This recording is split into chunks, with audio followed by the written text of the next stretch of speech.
Hey, what's up? It's Comic95, the Savior, and for this video, I wanted to give you 13 things that you should do on your first day in Japan. So I've told you guys about some things that you need to be prepared for, some advice for people that are new in Japan, but I figured that I would also start off by giving you guys some practical tips on things that you should do to make your first day in Japan very enjoyable.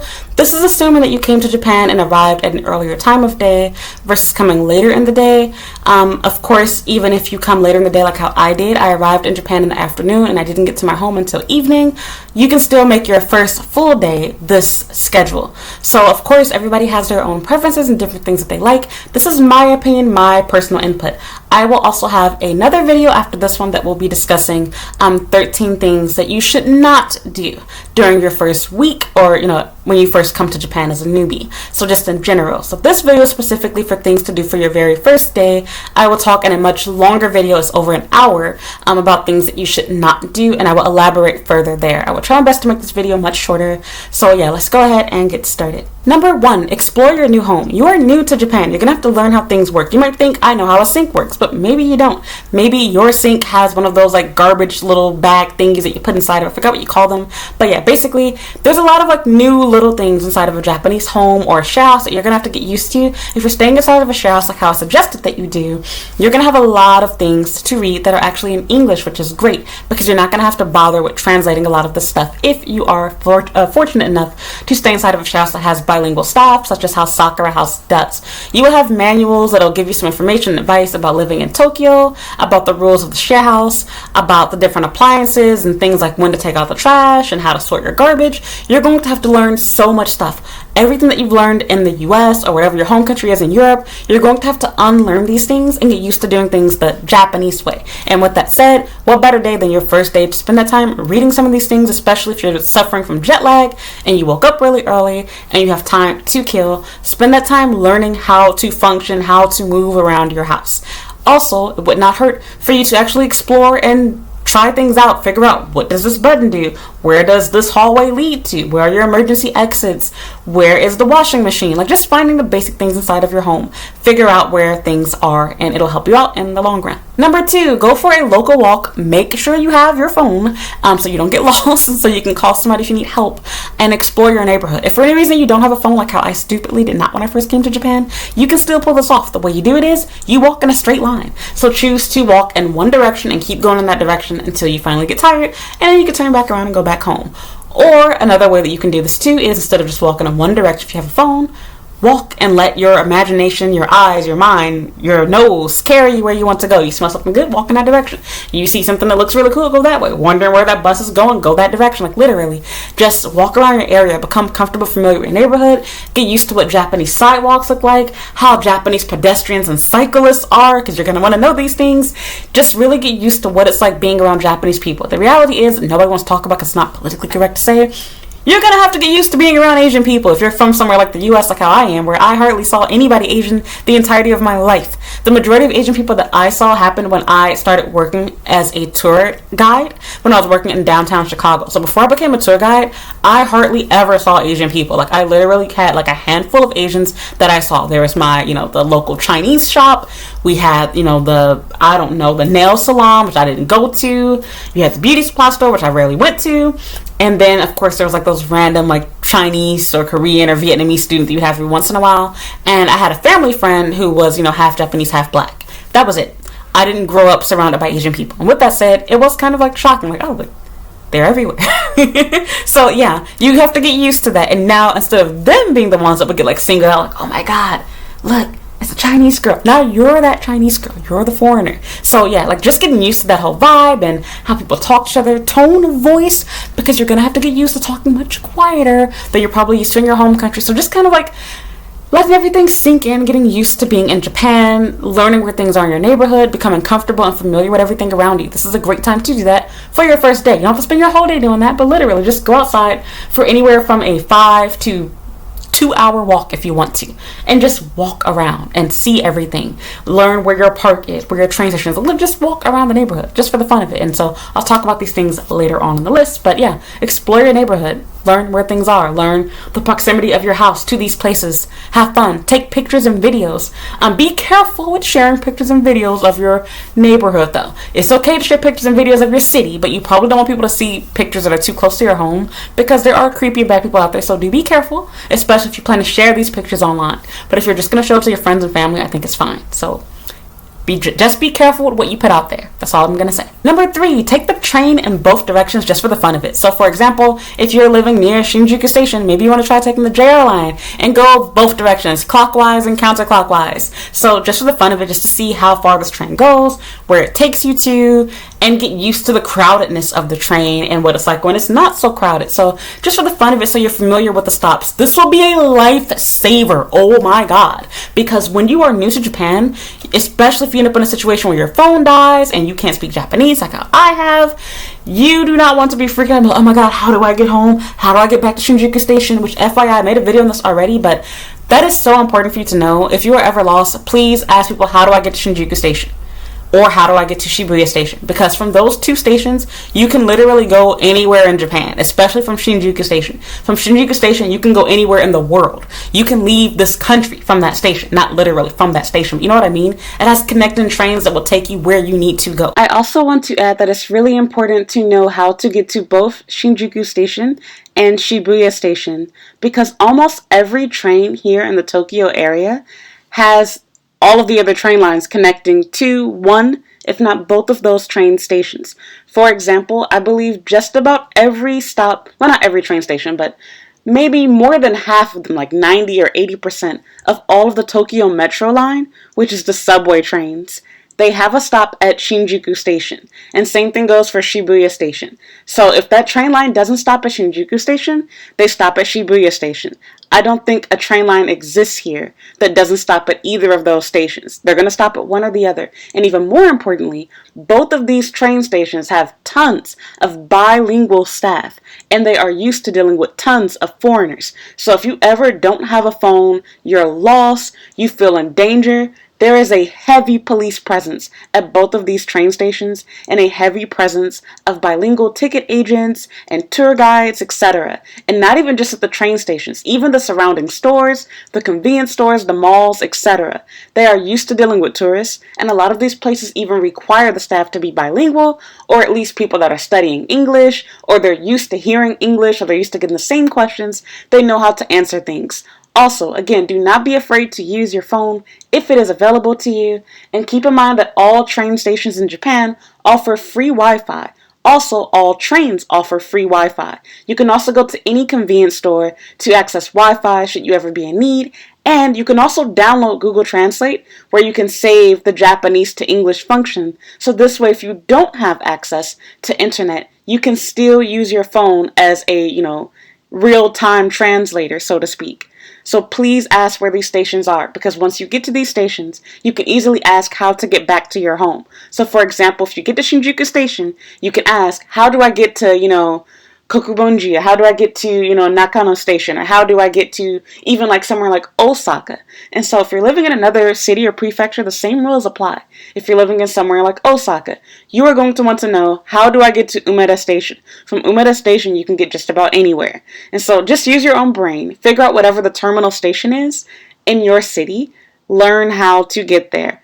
Ask how to get there. Figure out what train lines connect there. And this way, you will never be lost. You don't need to know how to speak Japanese to do this. And remember, train stations have signage up in English too. Announcements are also usually made in both English and Japanese. And they even have signs written in Korean and Chinese, and sometimes even announced in Korean and or Chinese too. So keep those things in mind. So you need to know where your closest train station is, and you need to also know the train line. Because for example, you might get on the last train and get off at the wrong stop and not know where to go now, and your phone is dead. But if you know that you're only 2 stops away from your house, you're probably only about a 20 to 30 minute walk away from home. So do you see what I'm saying? It makes things much easier for you instead of you freaking out and not knowing which direction to walk in, because you're like, oh my God, I know that I live next to Shinjuku Station, but I have no idea how far away, whatever Shinagawa is, something like that. You need to know where you are. So just really become familiar with the train line. And it's also fun taking the train for a long time without a care in the world, just knowing that you could just relax enjoy the ambience, different people getting on and off, see how people interact on the train, the type of luggage and baggage they carry, because there's a lot of cultural and social differences in Japan. For example, it's not very common to see people get on the train with bags, so it does draw a lot of attention. And things like bringing groceries on the train, I told you guys about this before, but brand loyalty is not a thing in Japan. When people bring bags on the train, it's almost always like clothing and not things like food. That's pretty rare. People do it, but it doesn't happen as often, and most Japanese people don't even realize it until you tell them, like, yeah, that is pretty true, we don't do that. So yeah, people normally will shop at something that's closer to them, and if they have to go to places further away, they'll normally drive a car or even ride their bicycle, but they will not walk and take a train with these items. So just really become comfortable with your train station and know like your train line, like, so that this way you also know where you're going in the wrong direction, because the JR line can be very confusing, and so can other lines like the Marunouchi line too. So yeah, just keep that in mind. Number 4, try a Japanese fast food restaurant, and preferably one that does also have an English menu, so you can make sure you're not eating anything you're not supposed to for religious or allergic reasons, or just if you don't like certain food, so you don't waste your time and have to force yourself to eat things that you're probably not going to like. I highly suggest going to Kokoichi as your first restaurant. It is both extremely easy to order from if you do speak some Japanese before coming to Japan, and it's really easy to order from if you don't know any Japanese, like how I didn't before coming to Japan. It is also the very first restaurant that I personally ordered food at by myself, and I'm so proud of having done that. You can find very, very, very delicious curry, Japanese style curry that is, on this menu, and it's very affordable. You can get curry for as little as about $10 USD to as much as about $30, depending on how much you want to spend. Generally, on the more expensive end, you're not going to spend more than about $25 in total for your bill, but you can easily spend as little as, $9 or $8, depending on what you want to eat.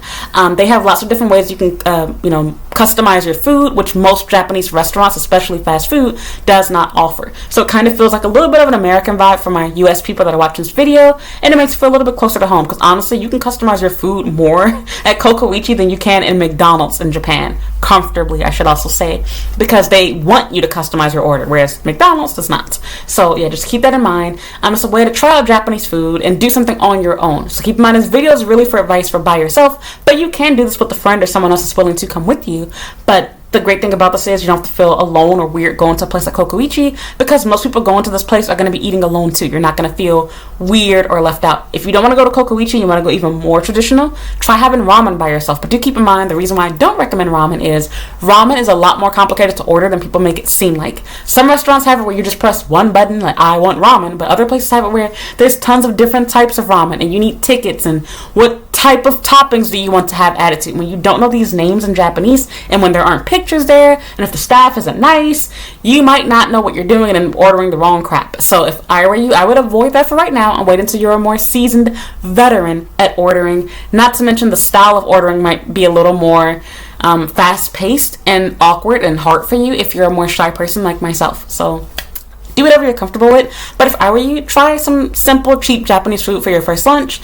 And this way you're not also wasting money on some garbage 7-Eleven food like people will tell you on TikTok. Swear, to the gods, it's the best thing ever, and it's just not. Try some real Japanese food, not garbage convenience store food. So yeah, go to Kokoichi. I highly suggest it for your first Japanese meal, fast food. Don't go to a place like Matsuya or something like that. Like, beef bowls can be nice too, but I feel like this is an easy way to ease yourself into eating Japanese food, because it doesn't taste vastly different from something that you would eat in the US. It's easy for you to stomach. It doesn't have, bland flavor. It doesn't taste weird, and they have good options to choose from for your toppings. My favorite is their fried chicken. It's basically karage that they put inside of. Oh my god, it is delicious. It smells so good. It tastes so good.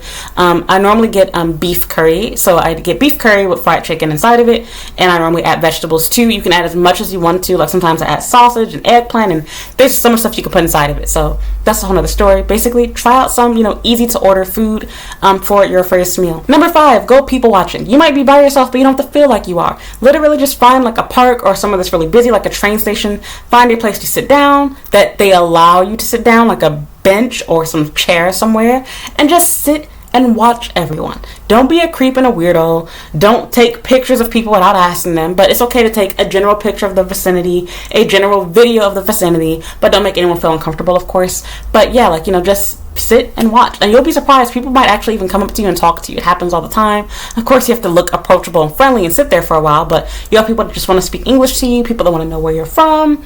People even try to hire you, whether it be for modeling or people trying to recruit teachers. I've had both happen to me before. So yeah, just sit and watch and see what's going on around. You don't have to waste your whole day doing it, but wouldn't hurt to kill anything from a few minutes to an hour or so. So yeah, just enjoy looking and seeing what's going on around you. Number 6, learn how to use your IC card. This means both getting an IC card, which you should have done before taking the train, and learning how to do things like registering it to your name, how to reload your card, how to get a card if you don't already have one. Maybe you bought a ticket the first time you got the train. You will save about 10 yen every time you use your IC card. I think it's either 10 or 20 yen versus using a ticket.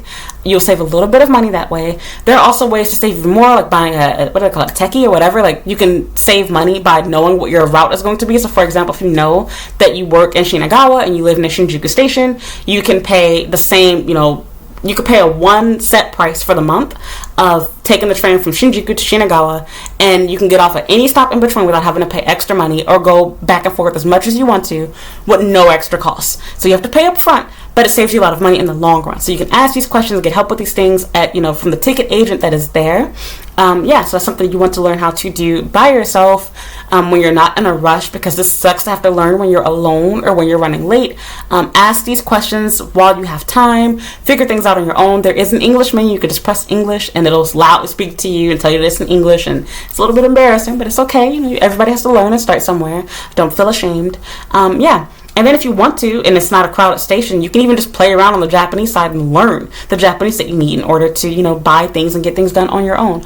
Also, become familiar with where you can use your IC cards. These cards can be used even at Kokoichi. You can use your IC card, your Pasmo or your Suica is what they call these cards. You can use them to, buy. I have not had a Suica to this day. I still need to get one. That is something I have to check off my bucket list. But you can literally just go ahead and buy yourself, curry using your IC card. You can use your IC card at the convenience store to buy yourself your lunch if you decide to do that, which you should not do. But yeah, anything you want to buy at a lot of different places, they do accept IC cards, and some grocery stores even accept IC cards. So you'll normally see in their window or next to the register what cards they accept. Even if you don't see your specific IC card, if they accept any IC card, they will accept yours as long as it's Japanese. So for example, they might not have Ikoka, which is the Osaka version of that card, but even though they don't have, the Kansai card there, they do still accept it here in Tokyo. Likewise, even if you are in Kansai and you don't see that it says Pasmo, they do accept Pasmo. They're just showing the picture of the card that people that are local there normally have. They all work together. You also don't need different cards for different train lines. So for example, Tokyo Metro still uses the same, as the JR, same train pass. But this is where it gets a little bit tricky. Trying to buy a pass for, going to work, like transferring trains, those might need separate passes depending on the line. But when it comes to your regular train pass card, that one is fine to use, for whatever. But that's another story. We're not going to get into all of that here. Long story short, learn how to use these cards and where you can use them. You literally just scan them, and different machines have different ways that you pay to put money on your card. So learn these things. Literally explore. When you go to different train stations, see how the setup is. You have plenty of time. Don't freak out and feel like you got to be an expert in everything. But it's your first day. You have time to kill. You're alone. You don't have a boyfriend, girlfriend, friends yet.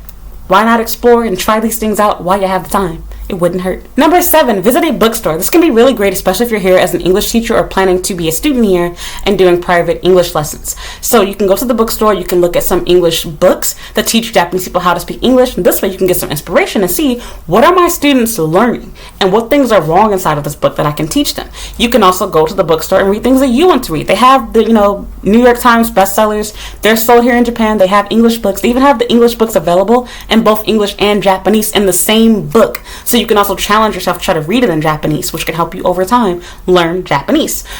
You can also read, children's books. You can consider buying children's books for work or for your own personal business, teaching private lessons. You can read manga books there. If you can read some hiragana, katakana, there's different things you can do inside of bookstores. And they have other things like knickknacks and souvenirs. So even if you just want to walk around and explore just for a few minutes, I would definitely suggest going to a bookstore. They have stores like Book Off, which has, used secondhand books and even some clothing in some of them. And you can also you can also go to the very famous Tsutaya, and there's another one, I can't remember the name of it. Long story short, just search for bookstores. I think it's called Kuniya or something like that. There's tons of bookstores in literally every major city here. There's normally multiples of the same store because there's millions of Japanese people on this little itty bitty island. So you're definitely within proximity of a bookstore, probably no matter where you are. As long as you're in a major city, there's probably a bookstore within about a 15 or 20 minute walk from anywhere you are. So yeah, do consider going to a bookstore. It's fun and it's relaxing, and again, you could do it by yourself. That's probably best experience by yourself. They have places where you can sit down inside of some of them, but even if they don't, it wouldn't hurt to stand for maybe 10-15 minutes. You might even choose to buy a book on your first day, but don't go on a book shopping spree. But this is not a video on the don'ts. We're talking about what to do. So yes, please go to a bookstore. It's fun, it's relaxing, and it's interesting going and seeing how a foreign bookstore is for you. A Japanese bookstore is not the same as one in America. It's very different. Number 8, consider going to an otaku store, as I call them. These are the stores that sell like the anime figurines, the collectibles, the video games, the plushies, things like that. Costumes, they're really cool. The staff is normally also dressed in cosplay too. It's really, really fun. I highly suggest that you go to them. You'll find things that are so dirt cheap, and honestly, you can also flip these things and sell them for a profit on eBay if you're up for that. So yeah, consider going to these stores. Again, as I say inside my, well, you're not going to see that video right now, but a video that I recorded before this. We're not going to talk about don'ts right now.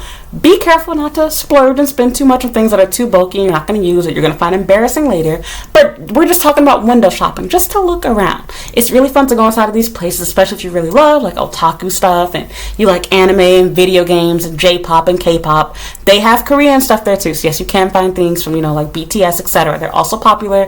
Blackpink, Twice, and those type of, bands and groups. They're popular in Japan too. And of course, J-pop, and, idols and stuff like that. That's all here too. AKB48, anything you could think of, baby metal, they have all of that stuff here inside of these otaku stores. So even if you're not into it, just because you're in Japan, it's part of the culture, I would suggest going just for the fun of it, just to look at it, just to see it, just to see like the old gaming consoles and look at the old video games and the old advertisements and listen to the music. It's just really fun to be around these places. So you are going to have to do a little bit of exploring to see some of these stores. So you might have to, depending on where you're living in Tokyo, you're going to need to go to either, Electric Town and Akihabara. You might have to go to Shinjuku. You might have to go to Shibuya. And depending on where you live, this could be anywhere from about, 15 minutes to as much as an hour plus away from where you're living at. So this can take some time out of your day, but I do think it is definitely worth it to go just for the fun of it. You don't have to spend your whole day there. And again, the fun part about it is you can do this by yourself, and it's probably best to explore by yourself because you can leave whenever you're ready to.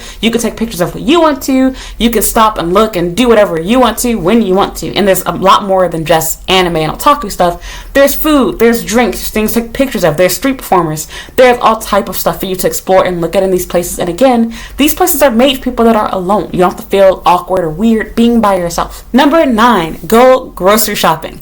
You are going to want to buy yourself some groceries, so this way you will avoid wasting money on things like going to the convenience store. You're going to want to just buy some basic items that you absolutely must have to get by when you're first, starting off here for your first few days. Do not buy a week or a month's worth of groceries. Just buy enough food for maybe 1 to 2 days, so that this way you don't have to worry about having too much food that you can't finish, or buying something that you thought looked really good but tastes really gross. For example, I thought, oh my god, Japanese pizza. Huge mistake. I did not like it. It was gross. I had to force myself to eat it. I bought some frozen dinner food. It was also not good. I had to force myself to eat it. And yeah, just wait and see what you really like, because even if you think this is so good, I like it, you probably paid more money than you should have, and it probably isn't that delicious, and you might find a better alternative had you had just waited and weren't being so impatient. So yeah, don't, it's so foggy outside. Don't feel like you have to buy everything right now. It's not like how it is in America. Japanese people do not buy all of their groceries for the entire month immediately.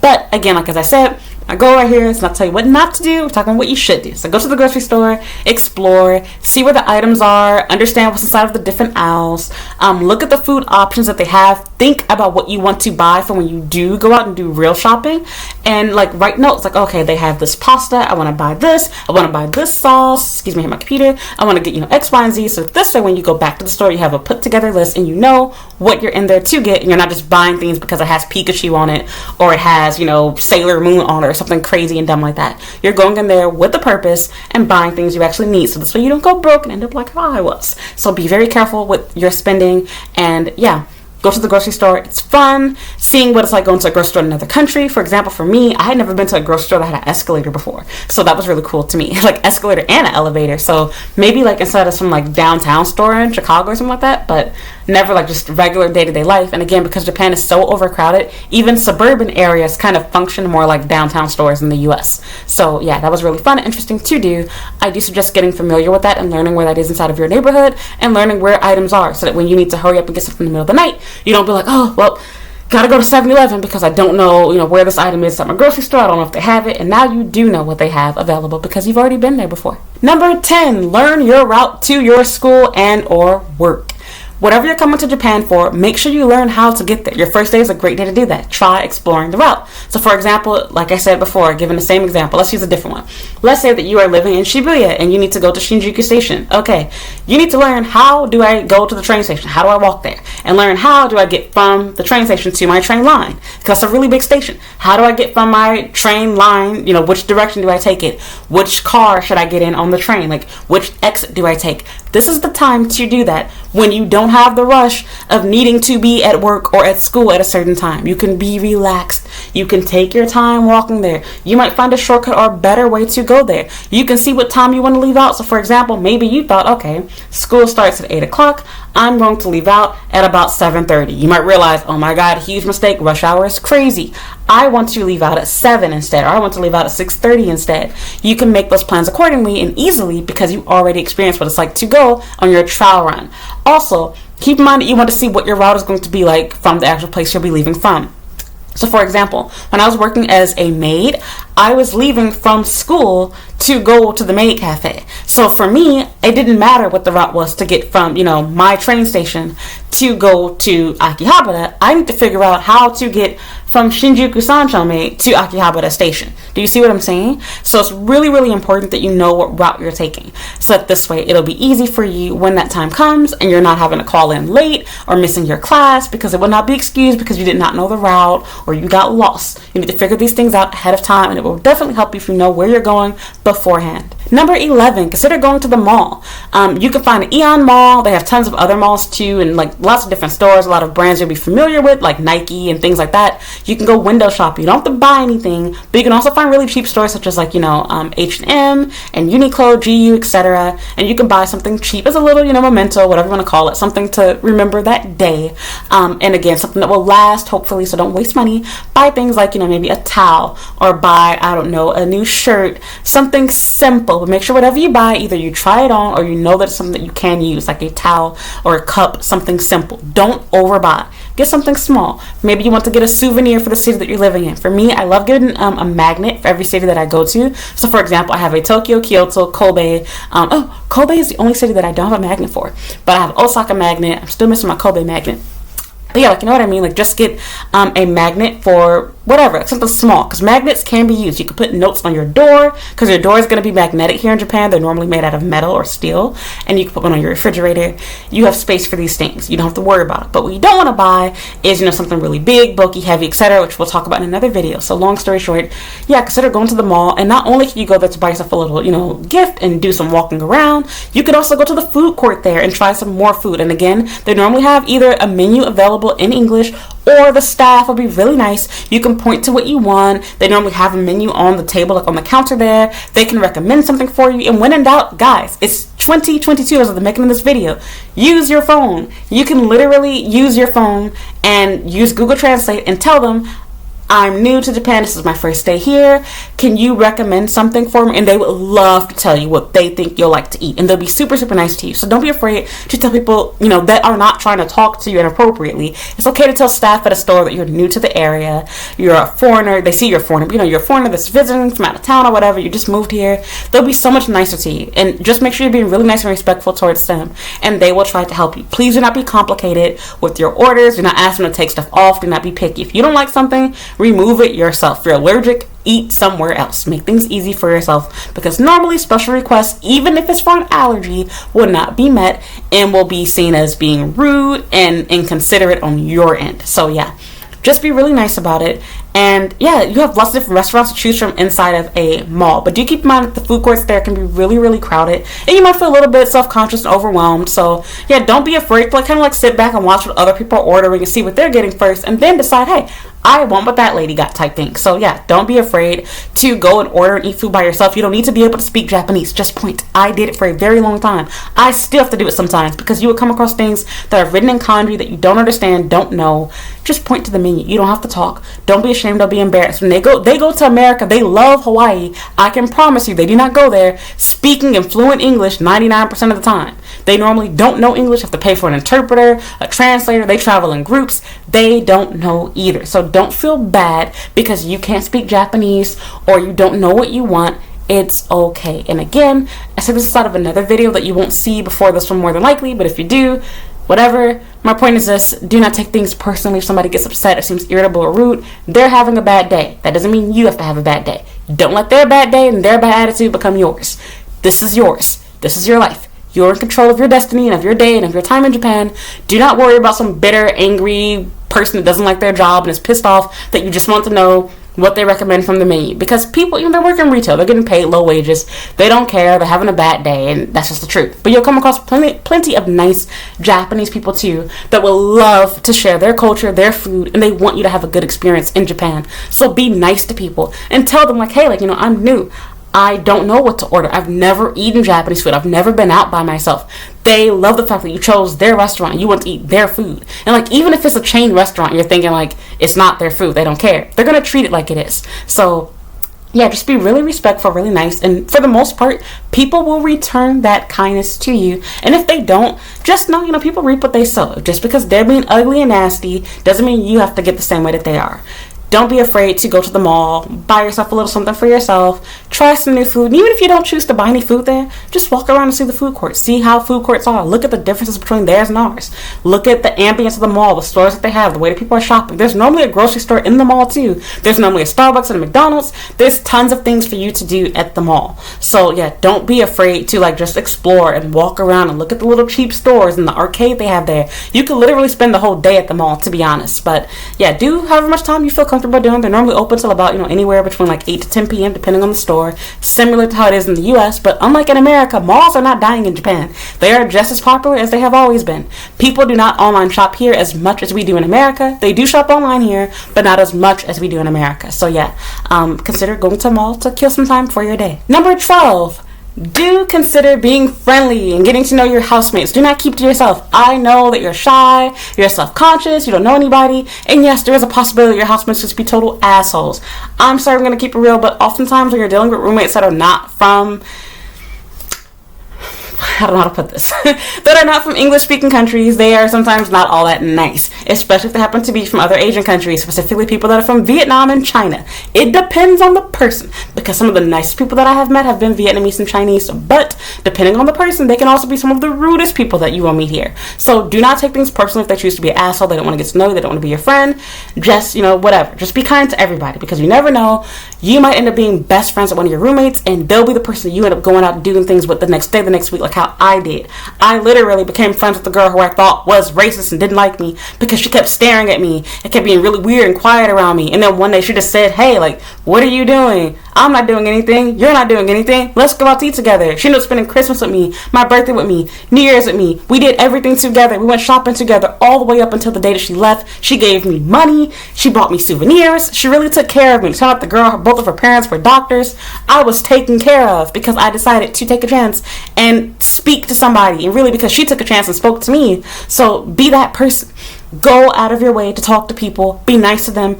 If you have a little gift you can gift everybody that's preferably wrapped and your hands are clean, offer people a little treat. Be nice.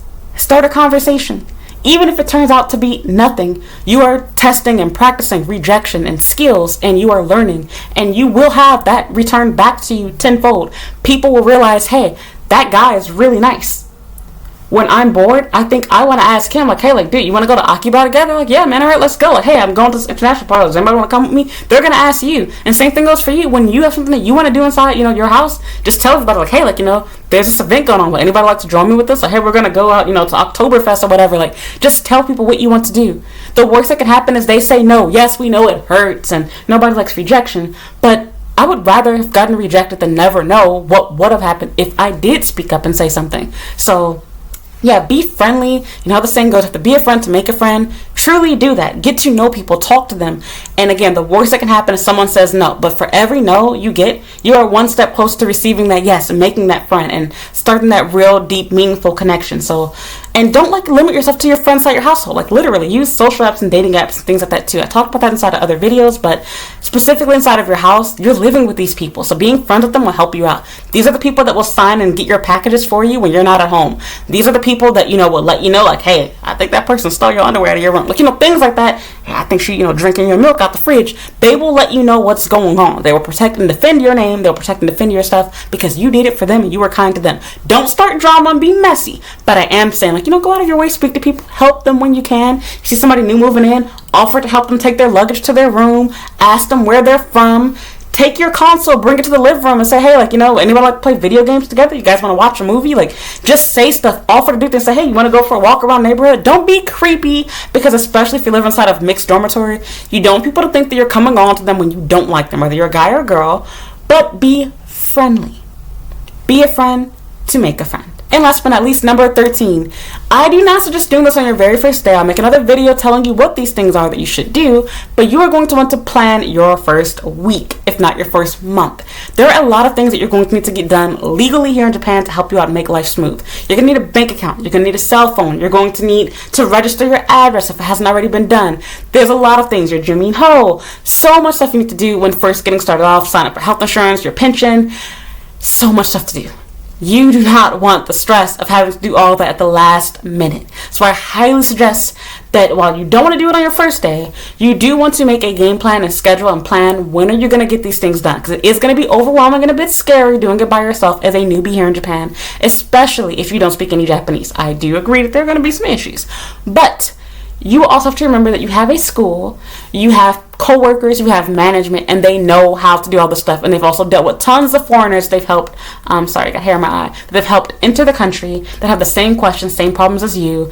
Generally speaking, in Tokyo, as long as you're living in a major city such as Shinjuku or Shibuya, normally there is, or even Osaka too, like if you're living in like Nishinariku, any major place where a lot of foreigners live, there's generally at least one English-speaking staff at banks, at any given bank, and at any like immigration or city hall type office, whatever, as long as it's a major office. If you're going to some side, small off to the side office, it will generally not have someone. But if it's a big bank or a big, like the main branch, like that, there's always at least one native native fluent English speaker, like somebody like that. So don't feel like you don't have any help or no access. And remember, your phone.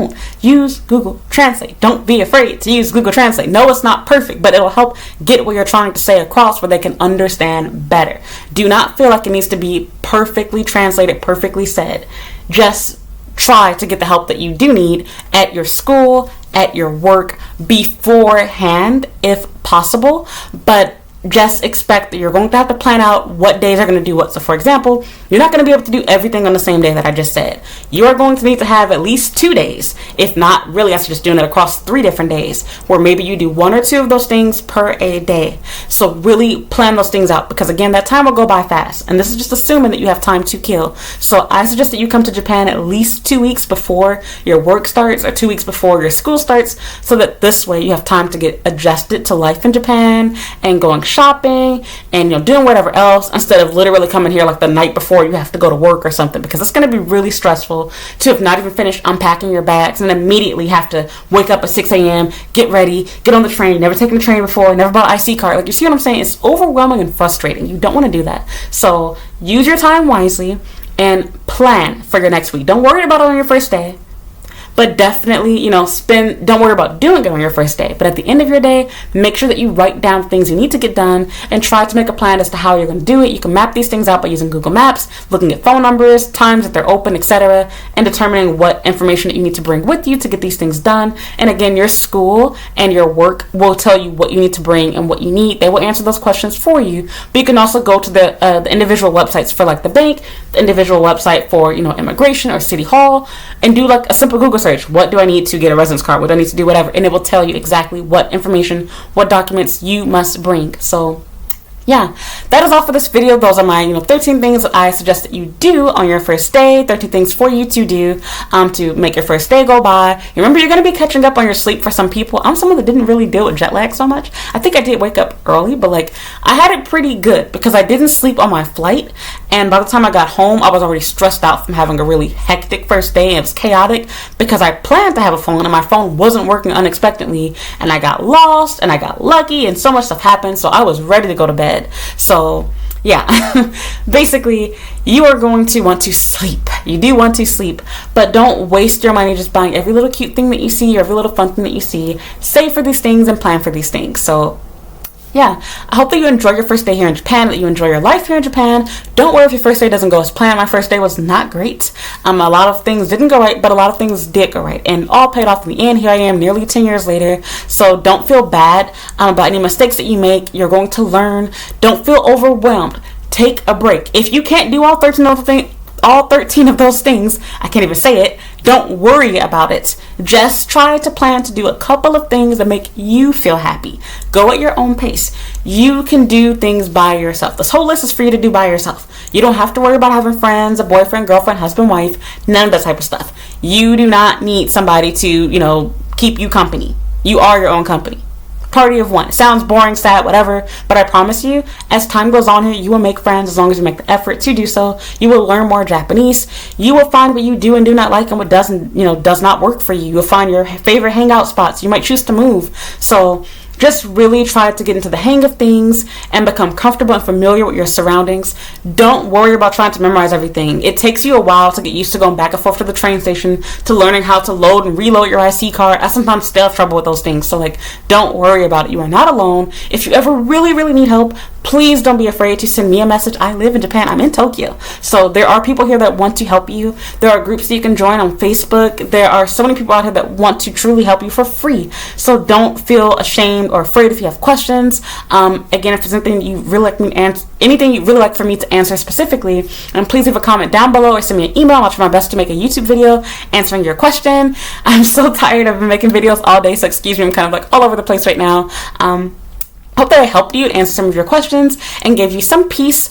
Please feel free to leave a comment if you have any questions, like how I said. If you haven't already, please like my video, leave a comment, and don't forget to subscribe to my YouTube channel if you haven't done that. You can also follow me on Instagram and Twitter at Comic95. You can add me on Snapchat and follow me on TikTok at Comic the Savior as well. You can also like my Facebook fan page at Comic95 the Savior, read my blog at comic95.com. I have a playlist on just about everything: dating, studying, working, and living here in Japan. So if you want to watch more videos and learn about life in Japan and get some more tips and advice, please consider checking out my YouTube channel's homepage. I have probably already made a video answering your question there. So that's just about it. So again, thank you for listening and thank you for watching. I hope you found it helpful, and I hope that you'll watch another video. Thank you so much for watching. Bye.